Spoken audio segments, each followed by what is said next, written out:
வணக்கம். என் பெயர் பூரண அஞ்சனா. நான் CEOA பதன்ம மேல்நிலைப் பள்ளியில் 6ஆம் வகுப்பு படிக்கின்றேன். உள்நாட்டு உற்பத்தி. உள்நாட்டு உற்பத்தி என்பது ஒரு குறிப்பிட்ட காலத்தில் ஒரு நாட்டிற்குள் உற்பத்தி செய்யப்படும் அனைத்து இறுதிப் பொருட்கள் மற்றும் சேவைகளின் சந்தை பெறுமதியின் மொத்தமாகும்.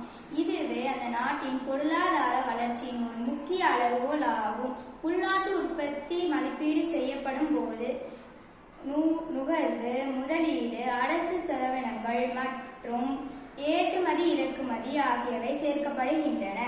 மேலும் இது பொருளாதார கொள்கைகளின் வெற்றி மற்றும் தோல்விகளை மதிப்பிட ஒரு முக்கிய கருவியாக இருக்கிறது. மொத்த உள்நாட்டு உற்பத்தியின் பொருளாதார அளவீடு, வெளிப்புற பொருட்கள் மற்றும் சேவைகள் மதிப்பீட அதன் உற்பத்தி செலவுகளை கழித்த பின்னர் கணக்கிடப்படுகிறது.